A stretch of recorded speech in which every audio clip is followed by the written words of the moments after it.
नमस्कार दोस्तों, मैं अनिल सर और आप पढ़ रहे हैं आपकी संख्या पद्धति। ठीक है दोस्तों, तो पहले मैंने बहुत सारे टाइप के क्वेश्चन करा दिए, कुछ टाइप के बच रहे हैं, मैं उनको करवा रहा हूँ। वह सबसे छोटी संख्या कौन सी है जिसमें 2 व 3 से भाग देने पे क्रम से शेष 1 व 2 बचे। देखो ये कह रहा है वह सबसे छोटी या छोटी से छोटी कुछ भी आ सकता है लैंग्वेज में, या वह संख्या है ऐसे भी वो दे सकता है, पर छोटी से छोटी होगा तो मुख्य संख्या होगा। और वो कहते हैं वह संख्या, तो उसमें उससे डबल भी संख्या आ सकती है। ठीक है, पर वो ऐसे नहीं देगा, वो डायरेक्ट ऐसे ही देता है वह सबसे छोटी संख्या है या वह छोटी से छोटी संख्या, इस तरीके से वो दिया हुआ रहता है। तो आपको कोई भी कंफ्यूज होने की जरूरत नहीं, आप एक बार समझ लो। देखो बहुत सारे क्वेश्चन आपने पढ़े होंगे पर आपका आप तक क्लियर नहीं हुआ होगा। मैं आपको बहुत अच्छे से करवाने वाला हूँ, बहुत जबरदस्त तरीके से, जो अब आप कभी भूलोगे नहीं किसी भी तरीके से। तो अब आपको सिर्फ एक बार समझना है अच्छे से, फिर कोई प्रॉब्लम नहीं होगी। ठीक है दोस्तों, तो ये कह रहा है भाई सबसे छोटी, अब छोटी संख्या का हमें कोई पता नहीं, मान ली वो सबसे छोटी संख्या क्या है, ए मान लो, ए मान लो, बी मान लो, एक्स मान लो, वाई मान लो, कुछ भी मान लो, या संख्या मान लो, कुछ भी मान लो। ये कह रहा है भाई कोई छोटी संख्या है, उसमें कह रहा है 2 व 3 से भाग देने पे, मतलब 2 व 3 से, क्रम से भी लिखा सकता है डायरेक्ट में कि भाई 2 का भी भाग दें फिर 3 का भी भाग दें, तो शेषफल क्या बचता है, 1 भी बचता है और फिर क्या बचता है दोस्तों, 2 बचते हैं क्रम से, कहने का मतलब। तो पहली संख्या वो छोटी से छोटी संख्या मान ली हमने ए है, तो ए में 2 का भाग दे तो शेषफल क्या बचे 1, और फिर यहाँ पे आ जाता है, क्या आता है भागफल। तो उस वक्त कह रहा है 3 से भाग देने पे क्या बचता है शेष 2, 3 से भाग देने पे शेष क्या बचता है 2। इस तरीके से हम जमा लेंगे, कोई भी संख्या होगी उसको यहाँ तक जमा सकते हो कि भाई जिनका भाग दे रहे हैं हम, हैं जिनका भाग दे रहे हैं, तो इनको बोलते हैं भाजक। क्या बोलते हैं दोस्तों, भाजक। और यहाँ पे क्या आएगा भागफल, क्या आएगा दोस्तों भागफल, और यहाँ क्या बचेगा शेषफल। क्या बचेगा दोस्तों, शेषफल बचेगा।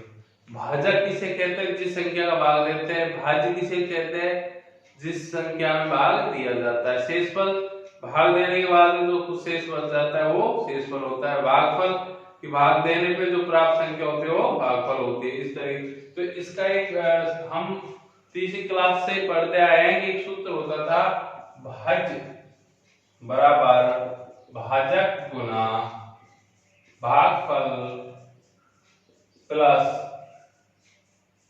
शेषफल। ये दूसरी तीसरी क्लास से हम पढ़ते आए हैं, और ये सूत्र आज भी काम आ रहा है कंपटीशन। पहले सोचते थे ना कि ये चीजें काम में नहीं आएंगी, है? पहले 10th पास करते ही मैथ से छुटकारा मिल जाएगा, और फिर वही मैथ में आना पड़ता है सक्सेस के लिए। इसी तरीके से तो एक सूत्र था, भाज्य बराबर भाजक गुना भागफल प्लस शेषफल। इसी से सब कुछ हो जाएगा, सारे क्वेश्चन हो जाएंगे। देखो दोस्तों, इसमें इस तरीके के सारे क्वेश्चन इससे हो जाएंगे। भाज्य का मतलब होता है वह संख्या जिसमें भाग दिया जाता है, भाजक होता है जिसका भाग देते हैं, और भागफल जो प्राप्त होता है, शेषफल जो बच जाता है वो शेषफल हो जाता है दोस्तों। ठीक है दोस्तों, तो इस तरीके से हम संख्या रख लेंगे, यहाँ भाजक रख लेंगे, यहाँ भागफल रख लेंगे, यहाँ शेषफल।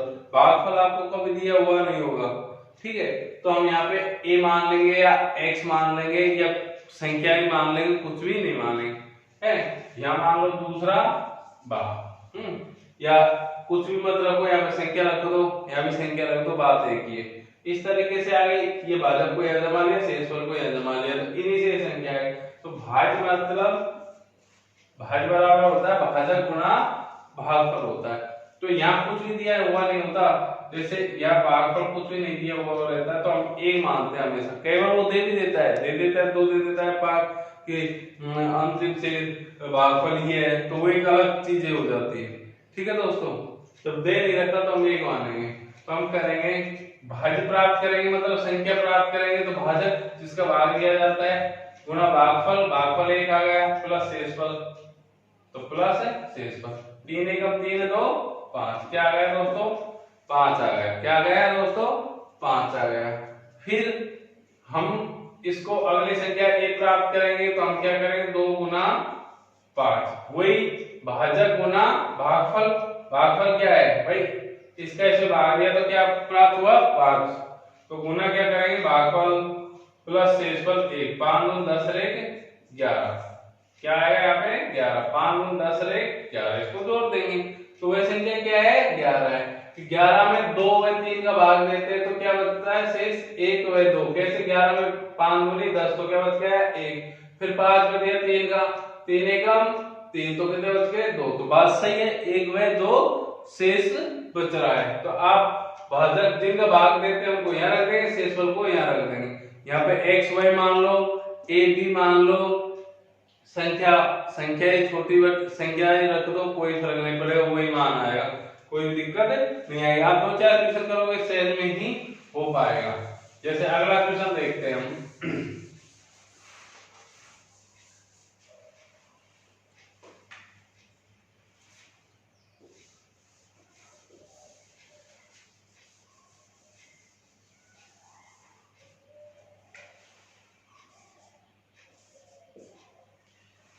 इसी में वह सबसे छोटी संख्या कौन सी होगी जिसमें 4 व 3, हाँ 3 व 4 आगे पीछे हो सकता कोई दिक्कत नहीं। 4 व 3 से भाग देने पर क्रम से शेष 1 व 2 बचता है, 1 व 2 बचता है। इसको इस तरीके से कर लो, 3 को यहाँ रख लो क्योंकि बढ़ते हुए क्रम में ही आती है संख्या, वैसे कोई फर्क नहीं पड़ेगा, मान उसी तरीके से आ जाएगी। चाहे 4 भी रख ले पर आती क्या है बढ़ते हुए क्रम में ही आ रही है तो हम उसी तरीके से इसको रखेंगे।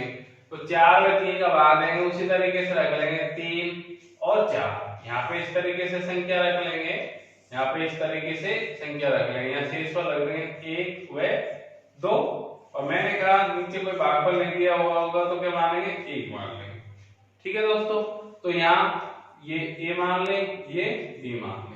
तो पहली संख्या प्राप्त करेंगे तो 4 एकम क्या प्लस 2। मैंने पहले आपको सूत्र बता दिया था, भाज्य बराबर भाजक गुना भागफल प्लस शेषफल। ठीक है दोस्तों, ये सूत्र लगेगा। भाज्य का मतलब संख्या प्राप्त करेंगे जिसमें भाग दिया जा रहा है, किसमें किसका भाग दिया कोई पता नहीं। 4 एकम 4 भाजक गुना भागफल, तो भाजक गुना भागफल, भाजक क्या है भाई 4 जिसका भाग दिया जा रहा है, भागफल क्या प्राप्त हो रहा है 1, तो इसको गुना कर ले प्लस 2 कर दिया।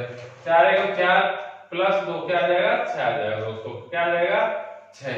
फिर आगे देखेंगे 3 गुना 6 प्लस 1, 6 × 18 = 19, तो वह संख्या क्या हो गई 19 हो गई। वह संख्या क्या होगी 19, जिसमें 3 और 4 का भाग देंगे तो शेषफल क्या हो जाएगा 1 व 2 शेष बचेगा। हमने 19 में भाग दिया, 6 × 18 कितना बच गया दोस्तों 1, सही कह रहा है वो जैसे कह रहा है। फिर हमने 6 में किसका दिया 4 का, 4 एकम 4, तो शेषफल क्या बच गए 2, क्या बच गया दोस्तों 2। कोई प्रॉब्लम आराम से निकाल सकते हैं। ठीक है दोस्तों, तो आपको सिर्फ एक बार समझना है फिर आराम से आप दे पाओगे। अगला क्वेश्चन देखेंगे हम 4 6 व 8 से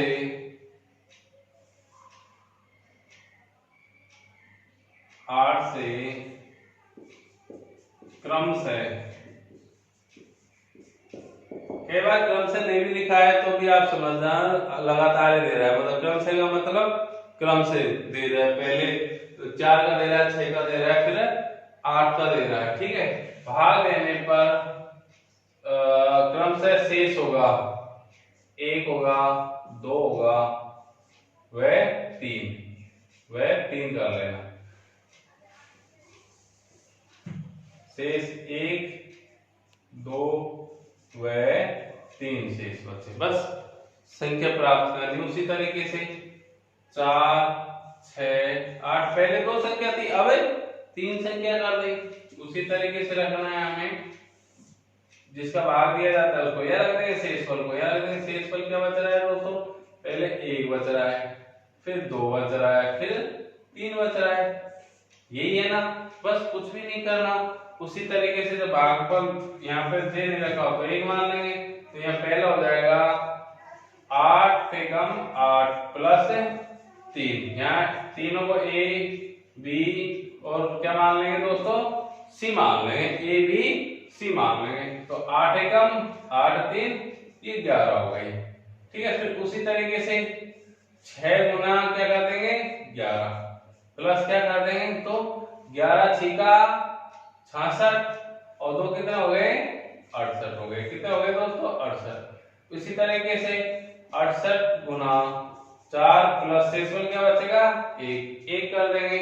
8 चौका 32 3 औसत लगे 6 चौका 24 24 और 3 कितने हो गए 27 से एक जोड़ देंगे इसमें तो ये आ जाएगा 273। क्या आ जाएगा 273। वह संख्या क्या हो जाएगी 273। तो किस तरीके से करेंगे बार फिर से देख लेंगे। यहाँ पे जिन संख्या भाग लिया है ये रख लेंगे शेषफल को यहाँ रख देंगे। यहाँ तक कोई प्रॉब्लम नहीं। फिर हम नीचे से सॉल्व करेंगे। यहाँ पे जब भागफल कोई भी नहीं दे कई बार दे देता है। एक कंडीशन ऐसी होती है कि उसमें भागफल को हमें दिया हुआ रहता है। अगर नहीं दिया हुआ रहता है तो हम क्या मान लेंगे एक मान लेंगे। सीधी सी बात है हमने मान लिया एक कोई प्रॉब्लम नहीं।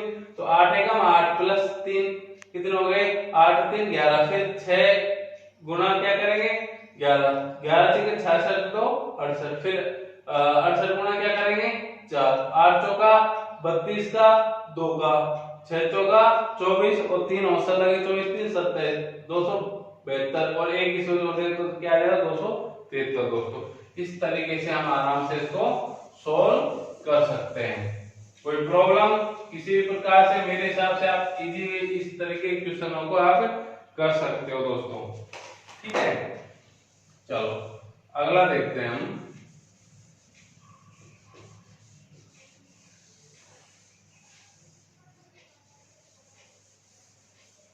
वह छोटी से छोटी संख्या कौन सी है जिसे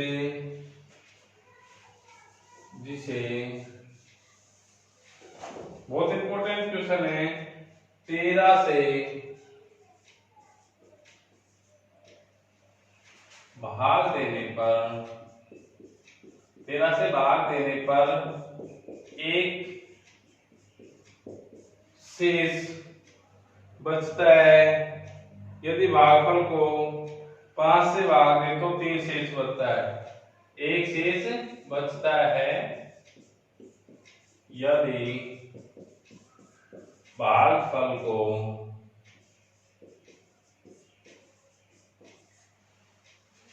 5 से भाग दे तो 3 शेष बचता है। 3 शेष बचता है। ठीक है यदि इस संख्या को 65 से भाग दे यदि इस संख्या को 65 से भाग दे तो शेष क्या बचेगा। शेष देखो दोस्तों बहुत इंपॉर्टेंट क्वेश्चन है ये। एसएससी मेन में आया हुआ क्वेश्चन है। बहुत अच्छे से देखो लैंग्वेज बदल वही सवाल है थोड़ा सा चेंज कर दिया उसको बोलने में बाकी सवाल वही है। ठीक है 13 से भाग देने पर एक शेष बचता है। कितना एक शेष बचता है। यदि भागफल में 5 से भाग दिया जाए तो 3 शेष बचता है। यदि इस संख्या 65 का भाग दिया जाए तो क्या बचेगा। सिंपल थोड़ा सा घुमा दिया। 13 से भाग दे तो कितना शेष बच रहा है दोस्तों एक शेष बच रहा है। यहाँ तक किसी को कोई प्रॉब्लम नहीं। मैं कह रहा है भाई कोई संख्या है मान ले ए संख्या है ए में 13 का भाग दिया तो क्या बच रहा है एक बच रहा है। यहाँ तक ठीक। अब जो यहाँ भागफल आएगा पता नहीं भागफल क्या आएगा बी आएगा। उसमें यदि हम 5 का भाग दें यदि उसमें हम 5 का भाग दें तो शेषफल कितना बचेगा दोस्तों 3 बच रहा है। बस यही कहा है। फिर ये कह रहा है जो संख्या आएगी भाई ये कह रहा है यदि इस संख्या में 65 का भाग दें तो पहले संख्या लेते हैं फिर 65 का भाग देके देखेंगे क्या शेष बचेगा। ठीक है दोस्तों कोई दिक्कत नहीं। तो उसी तरीके से कर लेंगे। भागफल यहाँ पर दिया नहीं एक मान लेंगे तो 5 एकम 5 प्लस क्या कर देंगे 3 5 एकम 5 3 क्या हो जाएगा 8। तो भागफल क्या आ जाएगा 8 आ जाएगा। ठीक है उसी तरीके से फिर आगे 13 इंटू 104 13 गुना क्या कर लेंगे 13 गुना 8 प्लस 1 जोड़ देंगे 13 इंटू 104 और 1 105। तो वह संख्या क्या आ गई भाई 105। वो कह रहा है कि कोई संख्या है जिसमें 13 का भाग दे तो एक बचे। मान लो 13 का इसमें भाग देंगे तो क्या बच जाएगा एक बच जाएगा 13 × 104, तो एक शेष बच गया, ये बात सही है। वो कह रहा है उस भागफल क्या बचा 5, उसमें सॉरी 8 में 5 भाग देंगे, क्या बच रहा है शेष 3, तो 3 बचा, कोई दिक्कत नहीं। तो संख्या क्या आ गई 105 हो गई। कह रहा है उसी तरह सवाल थोड़ा सा घुमा दे, सवाल उसी टाइप का था, सवाल में कुछ भी चेंज नहीं हुआ, पर थोड़ा सा मॉडिफाई कर दिया, और हम क्या कंफ्यूज हो जाते हैं। हमें सवाल की धारणा को समझना चाहिए, सवाल कह क्या रहा है।